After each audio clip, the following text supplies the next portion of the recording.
Salut à tous, c'est Motard pour IRFPV. Dans cette vidéo, je vais vous présenter un petit châssis 3 pouces compatible HD, le Diaton L3 ou encore F3 LR. Il a deux dénominations. Les deux dénominations sont indiquées sur le packaging. Packaging sur lequel on va s'attarder parce que comme d'habitude chez Diaton, c'est super complet.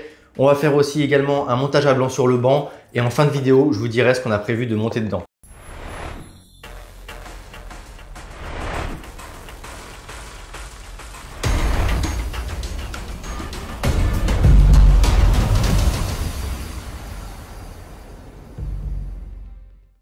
Donc le châssis Roma L3 pour long range 3 pouces de chez Diaton, il est livré dans cette petite boîte où on retrouve déjà quelques infos, notamment le poids annoncé donc à 43 grammes, l'épaisseur des bras 3 mm, l'épaisseur de la bottom plate 1,5 mm, les trous de montage pour les moteurs donc soit 9 ou 12 mm en M2, les trous de montage pour le contrôleur de vol donc soit 20 par 20, soit 25,5 par 25,5. Il me semble que c'est 26,5 par 26,5 le format Whoop qu'on incline à 45 degrés. L'anthrax de moteur à moteur 145 mm. L'épaisseur de la top plate cette fois-ci 1,5. L'épaisseur de la medium plate ou sandwich plate 1,5 cm. Et comme je vous le disais, donc 3 pouces pour les hélices. Sans plus attendre, on va donc ouvrir la boîte. Regardez un petit peu son contenu. Généralement chez Diaton, enfin je dis généralement, je n'ai eu qu'un châssis de chez eux, c'est le Taycan et on avait vraiment un packaging vraiment bien fait, vraiment complet. Donc là on retrouve la top plate sous vide, sous plastique, donc on va sans plus attendre l'ouvrir. La top plate, elle était annoncée à 1,5 mm, on va vérifier ça tout de suite. Donc on est bien à 0 et 1,5 tout pile, donc le carbone est précis, la découpe du carbone est précise. On a quelques écritures sur la top plate. 1,5, j'imagine que c'est l'épaisseur. On a des vis ici, enfin des trous qui sont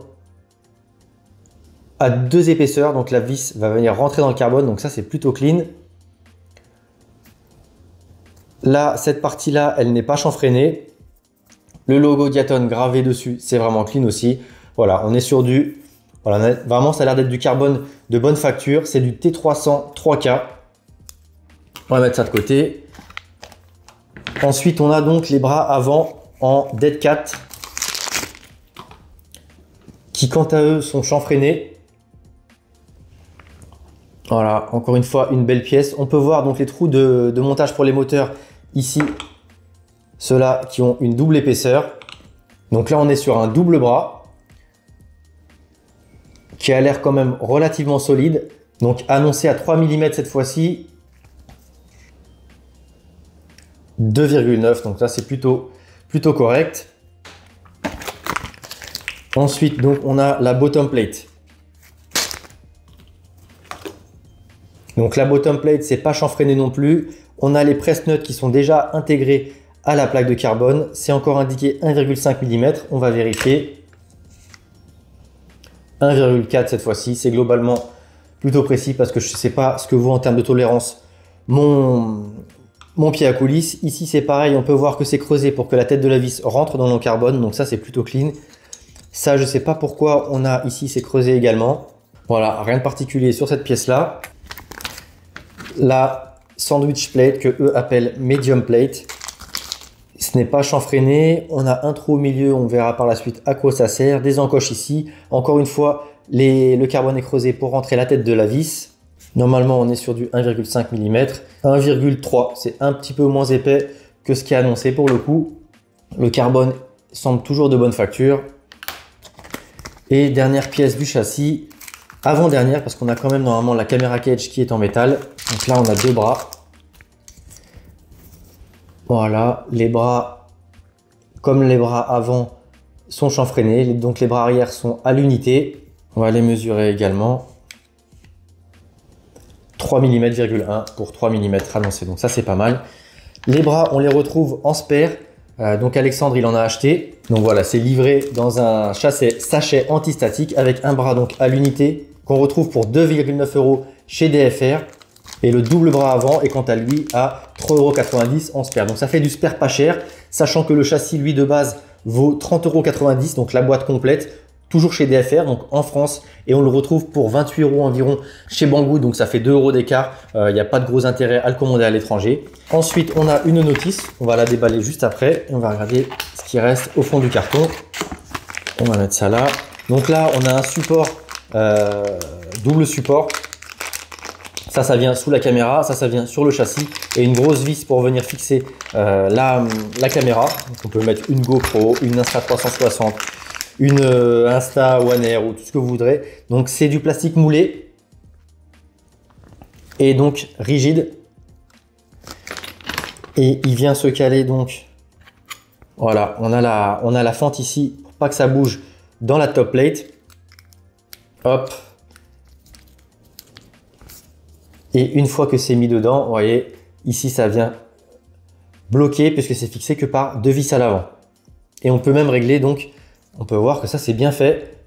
Voilà, si on veut avancer ou reculer la caméra pour essayer dans la mesure du possible de ne pas avoir les hélices dans le champ de vision. Donc ça c'est un petit support qui est pas mal. Donc c'est en dur, ça n'amortit pas. Il faut avoir une caisse donc pour la GoPro ou autre en TPU, c'est mieux, et peut-être qu'on retrouvera sur Thingiverse ce fichier STL donc à imprimer en TPU. Et donc au fond du carton, on retrouve deux petits straps, enfin deux straps fins de 2 tailles différentes. Je vous mettrai les tailles dans l'article sur le blog si ça vous intéresse. Et un gros strap plus adapté à la lipo, j'imagine. Donc ça fait un petit packaging bien complet auquel on va ajouter tout ça. Donc ça, c'est un support à multiples usages. On peut y mettre donc il se met comme ça. On a toujours la top plate qui est là et il se met dans ce sens-là. Voilà, il se fixe comme ça. Ici, on a la sortie inclinée qui rentre par là pour l'antenne du VTX. Ici, là, de chaque côté, on retrouve, je ne sais pas si on voit bien avec l'éclairage, mais 2 trous qui permettent de venir fixer les antennes. On va le voir sur le schéma de toute façon. Et ici, à l'intérieur, on peut glisser un petit VTX. Donc là, c'est plus pour de l'analogie, clairement, mais c'est pas mal pour ceux qui vont utiliser la version analogique. Nous, on va le monter normalement en HD. Ensuite, on a des protections d'antenne. Donc ça, c'est plutôt cool. Vu la taille, je pense que c'est celles qui sont faites pour le 2 Go 4, typiquement FR Sky. Un lipopad découpé à la forme de la top plate, hein, c'est classique ça. J'imagine qu'il vient se mettre quelque part comme ça. Voilà, tout pile. Donc pour protéger la lipo des chocs et également à empêcher qu'elle bouge, même si normalement elle est sanglée. Ensuite, on retrouve toute la visserie avec donc des sachets étiquetés. Donc ça, c'est vraiment bien fichu. Ça a l'air d'être de l'autocollant. On verra à quoi ça peut servir. Encore de la visserie étiquetée. Toujours de la visserie étiquetée. Voilà, il y a tout un tas de visseries étiquetées. Et ça, j'imagine qu'on va le retrouver qu'on va retrouver les informations dans la documentation. 2 entretoises avec 2 presse-notes de rechange. De quoi monter la caméra.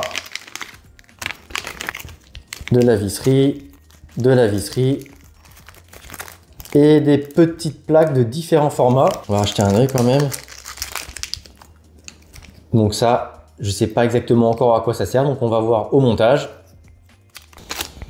Et pour finir, 2 petits prints, cette fois-ci en TPU, qui servent à venir fixer une antenne de type Crossfire Immortality. Donc ça se met sur les stand-off à l'arrière, vers le bas, et comme ça l'antenne est éloignée du carbone.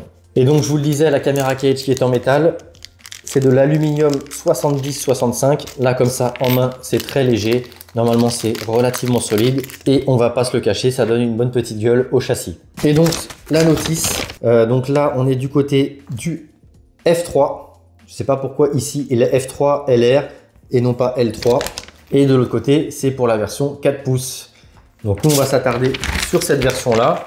Donc, vous voyez qu'on a un schéma qui est quand même super complet. Peut-être pas forcément lisible avec tous ces reflets, mais le fait est qu'on retrouve donc le support dont je vous parlais en TPU, donc pour les antennes de récepteurs radio, que ce soit en bas ou en haut, et également qui sert d'antenne pour on le voit ici, voilà, pour le VTX. Et tout est bien expliqué pour toutes les pièces de la caméra, et même on retrouve ici l'explication pour le mount de la caméra HD. Et on retrouve aussi toutes les vis à utiliser.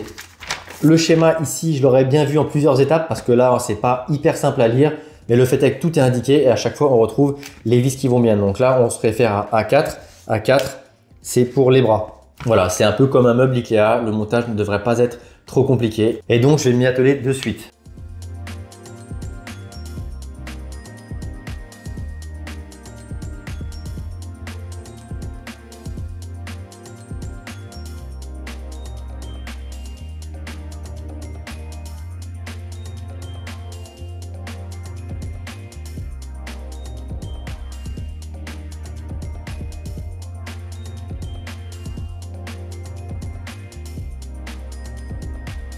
Donc rapidement, avant d'attaquer le montage de la top plate, on va faire une petite aparté donc sur le montage de l'ensemble du bas du châssis. C'est très simple, les vis sont bien labellisées. Petit détail, donc toutes les vis rentrent dans le châssis, mais également les entretoises, elles rentrent légèrement dans le châssis qui est creusé de chaque côté. Donc du coup, vraiment déjà là, l'ensemble est rigide, l'entretoise ne bouge même pas.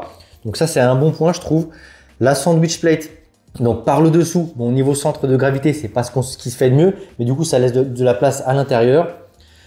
Voilà, on a quand même un ensemble qui pour le moment est relativement rigide. La caméra plate, la caméra cage, donc en alu, est maintenue également par une petite entretoise ici. Donc le tout est plutôt comme ça, à l'air solide, à part cette petite excroissance à l'arrière qui paraît longue.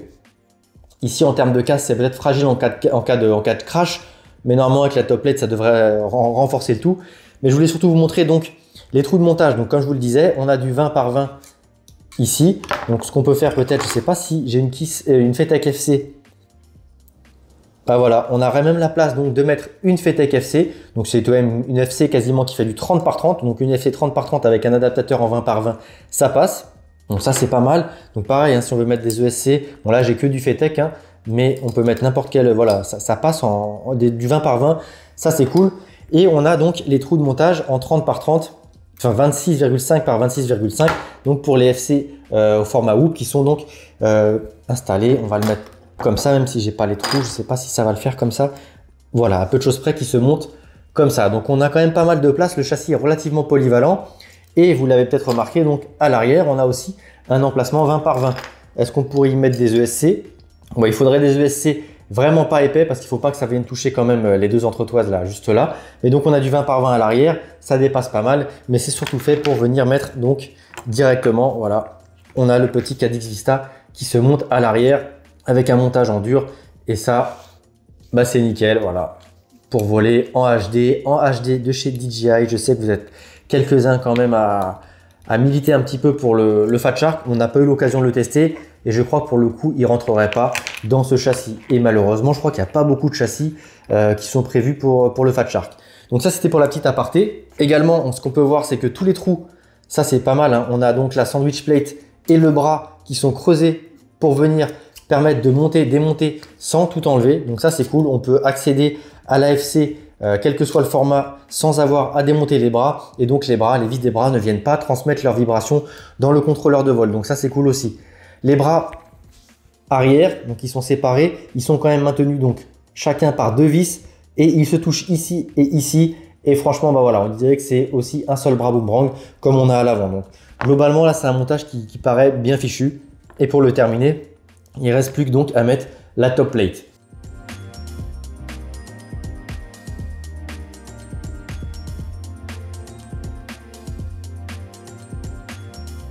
Donc voilà, la top plate est montée, rien de plus facile.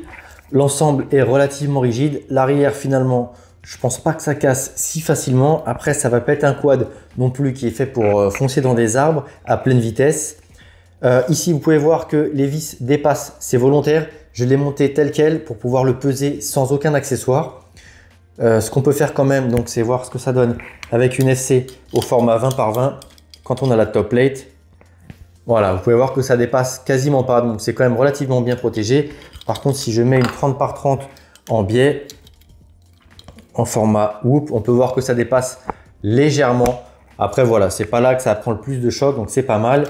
Et en termes de hauteur, si on met un Vista à l'arrière, alors ça peut pas être simple avec les câbles. Voilà, en hauteur, on est quand même large. Peut-être même que j'aurais pu mettre le print qui permettrait d'héberger, de mettre un récepteur radio. Oui, le récepteur radio, en fait, c'est pas le VTX. Donc oui, j'aurais pu mettre le print qui doit même pouvoir convenir à l'antenne du VTX Cadix Vista. Mais voilà, on va peser donc sans aucun accessoire et on rajoutera les accessoires sur la balance pour savoir exactement combien le tout pèse. Et comme ça, en fonction de ce dont vous avez besoin, vous saurez à quel poids vous attendre. Donc le châssis tout seul, sans aucun accessoire, on est à 37,8. Donc c'est moins que ce qui est annoncé sur l'emballage. Si on rajoute le mount donc pour les antennes et le récepteur radio, on passe à 40 grammes. Si on rajoute le support de GoPro, là on est tout de suite à 45 grammes. Et en plus on n'a pas la visserie. Hop, 48 grammes. Et le support pour l'antenne Immortality, 51 grammes. Mais ça, je pense que vraiment celui-ci, il me paraît gros, hein. Je pense qu'en TPU, on peut faire un support beaucoup moins lourd que celui-ci, même s'il est bien pensé, donc avec le support qui s'avance et se recule en fonction des hélices. Donc 41,8, c'est légèrement moins que le poids annoncé sur la boîte, donc ça c'est pas mal. Après, on reste sur un châssis qui est pas parmi les plus légers en 3 pouces, mais c'est pas parmi les plus lourds non plus, donc ça c'est plutôt bien. Donc voilà, le Diaton Roma R3, comme vous avez pu le voir, c'est pas bien compliqué à monter, ça a l'air bien pensé, le packaging encore une fois est relativement complet. J'ai pas grand chose à ajouter dessus, si ce n'est que je vous ai pas précisé, mais la caméra cage, elle est faite pour accueillir des caméras au format micro, donc on peut mettre également des nanos avec un adaptateur. Par contre, les mini et full size, c'est pas possible. Aussi, l'électronique, on a tout ce qu'il faut en termes de visserie, aussi bien pour monter la stack FC ESC que le Caddx Vista, notamment en termes de longueur de vis. Donc ça, c'est plutôt pratique parce que c'est vrai que le Vista, il a une taille assez particulière, on n'a pas toujours les vis qui conviennent. Voilà, donc on va voir ce que ça donne en vol. Et pour le faire voler, justement, on a prévu des composants d'un quad qu'on vous a déjà présenté sur la chaîne, qu'on avait appelé Beta WAF. C'était un petit two-speak entre guillemets homemade qu'on avait constitué principalement avec des composants Beta FPV. Malheureusement, il n'y a pas longtemps, Lexus qui vole principalement avec a craché, a priori à cause d'un défaut de ESC cramé. C'était une ESC IO de chez Beta FPV. En crachant, il a cassé un bras. Du coup, il s'est dit que c'était l'occasion de tester un nouveau châssis et également de prévoir un passage en HD parce qu'il a commandé depuis quelques temps déjà ses lunettes V2 de chez DJI, chez Banggood. Ça met du temps à arriver. Donc à voir si on va le monter dans un premier temps en analogique, puis le convertir en HD ou si on le fait directement en HD. Mais le problème, c'est qu'avec le Covid, on peut pas trop se prêter les masques. Donc voilà, c'est pas super. On va voir comment on fait. Mais quoi qu'il en soit, ce sera l'occasion de faire une seconde vidéo au sujet du R3 sur la chaîne. Et sur ce, je vous dis à très bientôt. C'était Motard Geek pour We Are FPV.